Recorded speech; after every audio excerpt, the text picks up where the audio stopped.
Same thing was true about the alleged arrest last night and information about box cutters and knives, and none of which was verified by the police or the FBI, all of which was publicized, all of which turns out now to be untrue. So if we could all be a little bit more patient and verify the information before we put it out. Bryant, there were reports throughout the night and into this morning that there was an aborted hijacking attempt at John F. Kennedy Airport. These reports are just simply not true. There were 2 incidents that occurred. Everyone who was stopped and taken into custody in a rather violent manner by FBI SWAT team members have been released. Now I want to go to ABC's John Miller. John, just as you were making your way from one ABC News building to the other, I told people there was a measure of relaxation now in the general intelligence community, because after this great disconnect last night between New York and Washington, the FBI at least appears a good deal calmer about those incidents at Kennedy and LaGuardia that so many federal officials last night were reporting. Yes, that's true. And as for the people who were arrested, handcuffed, and taken away last night, most of them have been released at this hour. All of these things raise suspicions. When the FBI got involved, they began to check into the people's backgrounds and found that one of them had an address in Boston, which was an address of another suspected terrorist who had surfaced in this investigation, which set off even more alarm bells. Through the night, as they questioned these people, they were able to discern that the men with the stickers and tags on their luggage identifying them with different airlines were on their way to an aeronautical conference. They explained that they weren't trying to pass themselves off as crew members, but in fact that these were keepsakes that they had collected along the way. Which led us at the time, of course, to question seriously whether or not the airspace should have been opened at the time. We heard other former, I must say, in this case, Federal Aviation Administration officials and some ex-military officials who actually believed that there were aircraft in the sky last night which should not have been in the sky. But among the other things it speaks to, John, because in fact the federal officials in Washington are only now appearing to catch up to a more, well, I should say that, are only beginning to communicate now a more realistic appraisal of this story. And how much of a disconnect between the 2 cities does this speak to? Well, I think in an investigation this size, there's a lot of squirreling away of information till it's verified, so that New York was operating with raw data, both on the police level where it started and on the FBI level where it ended.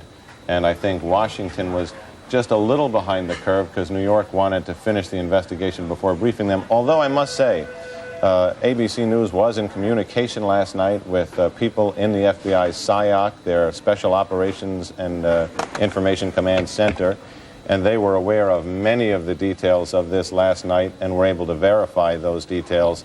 And they were not aware of some of the other details and weren't able to verify them, although those are details which are actually contained in the police reports that were written up about this. So you can see how it developed last night. Indeed, today, what's odd is some of the initial investigators who started the ball rolling on this and learned in the early stages about the multiple identities, the connections from addresses to other terrorists, are still concerned that, you know, there's part of this story that they didn't get.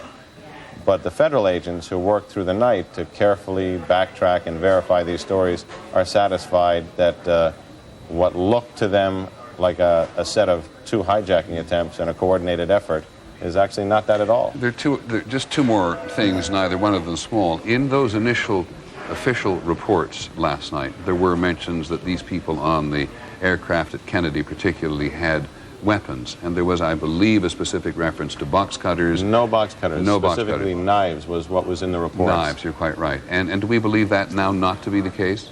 We believe that now not to be the case, and we tried to sort through that confusion too, and we got some help from Pierre Thomas at the Justice Department, who says...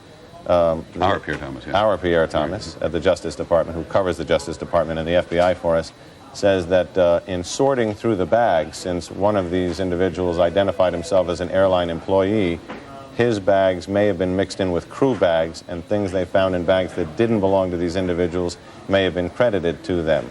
So that's still a little foggy to me, but the bottom line is you can't say that there were 5 people armed with knives on that plane. and the initial reports were not all of them, but some of them were. Good morning. Again, I'm Barry Martin. I'm the Assistant Director of the FBI here in New York. Following on the Mayor's comments, what I would like to just reiterate is, again, the whole investigative effort of the Joint Terrorism Task Force, which is the FBI and NYPD and a number of other federal agencies, is to identify the hijackers, their support systems, where they were since they've been in country. And in that regard, we are doing numerous interviews, running down hundreds, or if not thousands, of leads around the country. We are responding to numerous calls from the airports to reiterate what the mayor has already told you. The reporting that has been going on all night, I can definitively tell you, is inaccurate. We were out at both airports last evening. We did talk to approximately a dozen individuals. We have only one individual left who is still being questioned by the task force. All other 10 have been released and have been on their way. One brief reminder is that it is a pending criminal investigation. We are not going to be able to satisfy all of your demands. We will have to protect the investigation as best we can. However, as it pertains to public safety and traveling and what we can release, we will release it as soon as we can. As the mayor said, we would appreciate you verifying any of this information with us.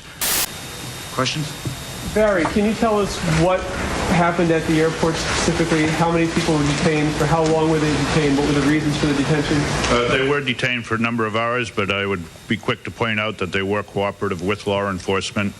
Again, it's primarily just Soundex type names that have been furnished around the country that we are getting some hits on. Other than that, as one quick example is that, as I mentioned, is some people did want to exchange tickets. It was unclear to the people at the ticketing agency as to what was going on, so we were called in to assist in that particular regard.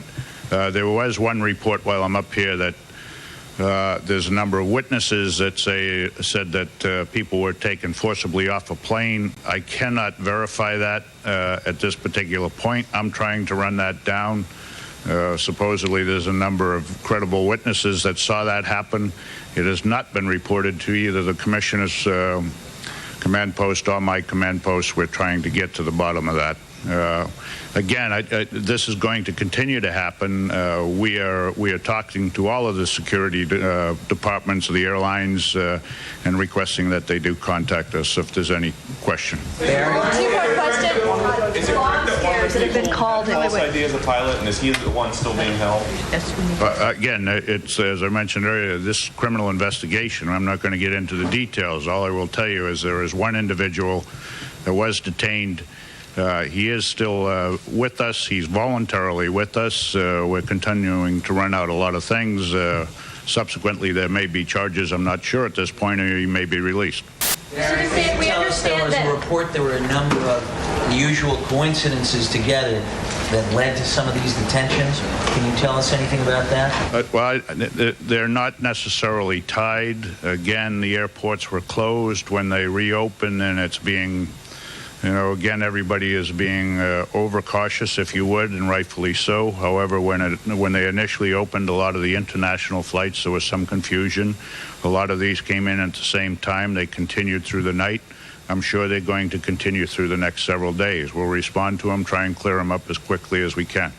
With being adamant about not disclosing details according to the riddled pieces of information by Barry Mon amongst the arrests and detainments between the two New York airports, he seems to suggest that there were 12 suspects detained, but that 10 of them were released while one of them was being held for questioning, without giving any specification of which airport they were detained from, or if they were the suspect with the fraudulent pilot's license. However, since they are officially saying that these were not thwarted hijacking attempts, in a very unconvincing situation of absurd coincidences to the contrary, mainly already with the earlier reported details that the suspect, who is a pilot with fraudulent documentation, had an address in Boston belonging to associates of terrorism. So we need to continue with the timeline of news reporting just a little more to see what actually surfaces and find out just how cooperative this remaining suspect is, as Barry Mon stated.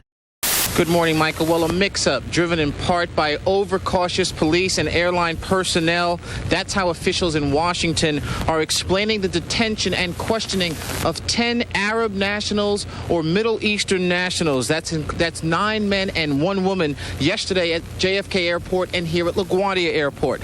But interestingly, as the all-clear has been made, reporting from LaGuardia Airport, UPN 38's Paul Floranges interviews a widow from the Oklahoma City bombing who was stranded over the airport closures. As we've been reporting all morning long, the airport is closed, but there are people there who are trying to get out. A short time ago, I spoke to one woman who's trying to get to Chicago, who knows all too well the pain and suffering family members of the victims of the World Trade Center collapse are experiencing. My husband was killed in the bombing in Oklahoma City, and I lived through that. I just want to get back home to my family there.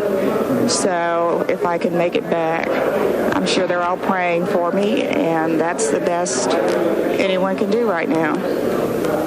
At around 11:10 a.m., CNN's Mike Betcher for the second time lists the early anomaly of 18 hijackers accounted for.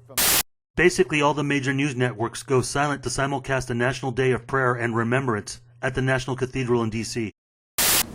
New York City airports reopened today after a dozen detained people have been cleared of suspicion. There's 1 person at last report still being detained. The New York area's 3 major airports reopened just a short time ago. That after it was determined there were no new attempts to hijack planes yesterday. Okay, now let me just ask you one other question, Pierre, for the moment about the incidents in New York last night, which so alarmed authorities at every level here while it was going on, and then which the FBI had some rethinking about overnight as it got closer and closer to the information. What is its current status? How many people of the 10 who were arrested at LaGuardia and New York are still being held at LaGuardia and Kennedy? Well, Peter, we think only about 3, and there's one person in particular that they still are somewhat interested in. This is the person who was a pilot. He came on board with a relative's identification. They were a little bit surprised by that. They couldn't understand that. They continued to interview him, but a source I talked to just an hour ago said that they do not think that they will be able to hold him much longer as well, Peter. Between ABC's Peter Jennings and Pierre Thomas's exchange, they seem to clarify exactly that 10 suspects between the 2 airports were released, and how many left over are detained, with the 1 suspected pilot still being voluntarily held for questioning, which comes to a total of 3 out of the initial dozen plus 1. But could this mean that these were the same suspects who attempted to hijack United Flight 23 2 days earlier on 9/11? Let us move ahead so we can determine what really happened at the 2 airports and bring closure to September 11th, as we puzzle the pieces together further to see what we can determine, and also find out some answers as to who exactly is this pilot suspect linked to that's alleged to be associated with terrorism. This morning, the American networks were reporting that those being held have been planning 2 more raids and have been carrying knives and fake IDs like the attackers on Tuesday. It was a sensational story, but it wasn't true. We're going to be picking up people around the world and in this country who we may find have had connections to this organization. But it's a very different thing than picking them up with what was reported, that there was a second round of World Trade Tower, Pentagon-type attacks about to take place. There is no evidence of that whatsoever. After returning from the day of prayer at the National Cathedral, the Department of Justice holds its 3rd press conference with Attorney General John Ashcroft, officially updating what CNN and ABC had already made public an hour earlier, that the amount of 9/11 hijackers was now 19 rather than 18. Today, the Federal Bureau of Investigation released a list of 19 individuals who have been identified as hijackers. Also, FBI Director Robert Mueller answered questions on the ongoing investigations, as well as inquiries about the airport activity.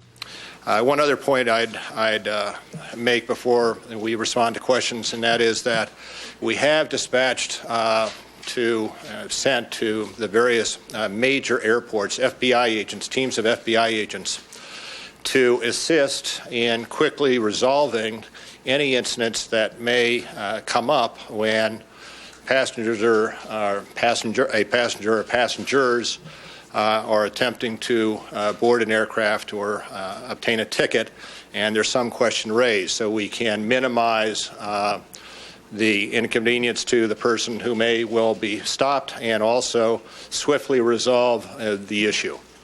And with that, I believe we're happy to take whatever questions you might have.